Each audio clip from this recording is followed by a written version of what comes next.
नमस्कार. शिवोहम चॅनेलमध्ये आपल्या सर्वांचे स्वागत आहे. ज्ञानदेवांनी आपल्याला काय दिलं? लेखक श्री अनिल गोविंद वकील. श्री गणेशाय नमः. श्री कुलदेवताय नमः. श्री गुरुभ्यो नमः. ज्ञानदेवांनी आपल्याला काय दिलं? पुष्प 5. योगी यांचा महायोगी, ज्ञानी यांचा ज्ञानराज, सर्वसामान्यांची कृपाळू माऊली, संपूर्ण विश्वाचा उद्धार करता. श्री शारदेच्या दरबारातील ह्या अमूल्य रत्नाला कोटी कोटी दंडवत. खरं तर ज्ञानोबा तुकोबा आणि त्यांचे साहित्यधन म्हणजे असीम विस्तृत क्षेत्र. कितीही अभ्यासले तरीही हिमनगाचे या टोकालाही स्पर्शील नाही अशी अवस्था. कधीही न संपणारे हे विषय. काही वारकऱ्यांच्या आग्रहाखातर ही मालिका लिहायला घेतली खरी. वाटलं होतं की 4-5 लेखात होईल, पण या विभूतींचा आवाका जसा लक्षात येत गेला तसा हबकून गेलं. माझा भ्रमनिरास झाला, पण तरीही त्यामध्ये मला आनंदच आहे. अभ्यासेन तू कौंतेय प्रतीत होत गेलं. पूर्वीच्या भागात आपण बघितलं की ज्ञानदेव नाथपंथी होते, हठयोगी होते, तंत्रमार्गात प्रवीण होते. सर्वच नाथसिद्ध हे मांत्रिक, तांत्रिक, यांत्रिक, योगिक आणि रासायनिक क्रियांमध्ये पारंगत असत. ज्ञानदेव देखील तसेच पारंगत होते आणि याबद्दलचे उल्लेख ज्ञानेश्वरीमध्ये आलेले आहेत. तथापि आपल्या भक्तिभावाच्या मनोभूमिकेतून आपण सर्वसाधारणपणे यातील भक्तिमार्गच बघत असतो.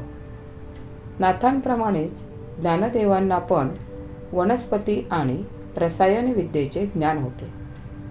ज्ञानेश्वरीमध्ये काही ओव्या या रसायनविद्येवर आहेत, परंतु एकूण ठराविक दृष्टिकोनातून त्याकडे कोणीही लक्ष दिलेले दिसत नाही. फक्त उदाहरण म्हणून अध्याय क्रमांक 4 ओवी क्रमांक 64 बघावी. यथासमय त्या ओव्या पण स्वतंत्रपणे स्पष्टीकरणासहित आपणासमोर सादर केल्या जातीलच. यासाठी ज्ञानदेवांनी मुख्यतः ध्वनीला माध्यम म्हणून घेतलेले आहे आणि अशा या मंत्रयोगाच्या प्रभावाने हे विज्ञान त्यांनी कथन केलेले आहे. त्यावर विस्तृत आणि स्वतंत्रपणे लिहूच. खरं तर दुर्लभ योगाची ही अमोल देणगी आपण आजवर दुर्लक्षितच करीत आलो आहोत. आता ज्ञानमार्गी साधकांसाठी ज्ञानदेवांनी काय दिले आहे ते आपण संक्षेपाने बघूया. नाथपंथामध्ये जीवब्रह्म, ज्योतिर्ब्रह्म आणि नादब्रह्म या 3 अवस्था ब्रह्माच्या सांगितल्या आहेत. त्यांचा विचार करता जीवब्रह्माला ज्योतिर्ब्रह्माकडे आणि ज्योती स्वरूपाला नादब्रह्मातून सच्चिदानंदाकडे नेणे ही नाथांच्या साधनेची किमया आहे. ही पूर्णपणे वैज्ञानिक क्रिया आहे. ही किमया ज्ञानदेवांनी 6व्या अध्यायात सांगितली आहे. भक्त आणि योगी दोघांनाही याचा लाभ होत असतो. ज्ञानदेव मंत्रविद्येवर पण बऱ्याच गोष्टी ध्वनित करतात.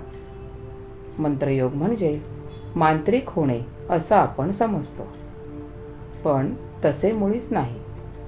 तर सृष्टीतल्या चैतन्याला, ऊर्जेला शक्तिरूपात बघण्यामध्ये असणारी गूढता ज्यामुळे आत्मसात होते त्याला 6व्या अध्यायात मंत्रयोग म्हटले आहे. या मंत्रयोगाची सुप्तता अनुभूतीमध्येच आहे आणि अशी अनुभूती म्हणजेच अजपा आहे. येथे ज्ञानोबा भक्तांसाठी नाम हरिपाठ बघा, योगीजनांसाठी सोहम आणि ज्ञानमार्गीयांसाठी ओंकार सांगतात.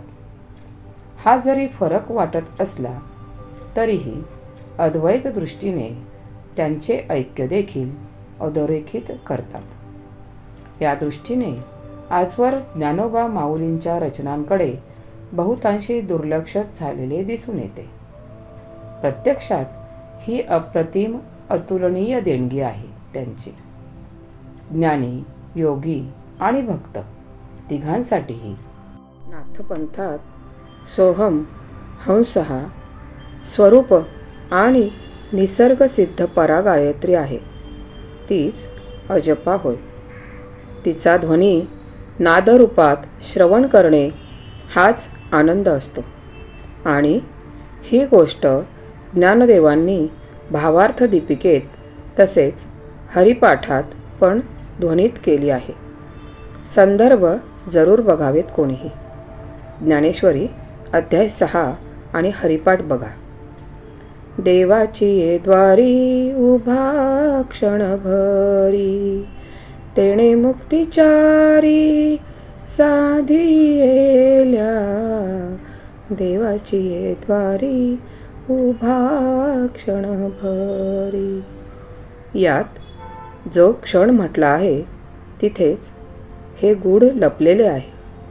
असे नादश्रवण होण्यासाठीची प्रक्रिया माऊलींनी पण अर्थातच गुरुगम्यच ठेवली, हेही सत्य. या सर्वच गोष्टी विद्वजनांकडून आजवर समोर आणल्या गेल्याच नाहीत आणि इतकी अद्वितीय अद्भुत देणगी आजवर प्रकाशझोतात आलेली दिसत नाही. ज्ञानदेवांनी अंतःस्फुरणातून साहित्याच्या क्षेत्रात जशी उत्तुंग भरारी घेतली आहे तशी आजवर कोणीही घेऊ शकलेले नाही. अगदी सोप्या शब्दांमधून सुद्धा ही माऊली आपल्याला किती गहन आणि सूक्ष्म ज्ञान देते हे बघूनच कोणीही थक्क होऊन जातो. सकस साहित्य कसे असावे याचे नमुनेच बघायचे असतील तर त्यांनी लिहिलेले श्री गणेश, सरस्वती, कुंडलिनी यावरील रूपके जरूर बघावीत. ज्ञानेश्वरीमधील नवविधा भक्ती पण योगियांनी देखील अभ्यासावी अशीच आहे. त्यांच्या प्रत्येक ओवीवर किंवा अभंगावर सांगत बसायचं म्हटले तर जन्मच अपुरा पडेल. म्हणून आज इथेच विश्राम करूया. माऊलींनी अनेक विषयांचा समावेश त्यांच्या लिखाणात केला. योग साधना, मुमुक्षत्व, ज्ञानसाधना, भक्तियोग असे अगणित विषय घेतले आहेतच.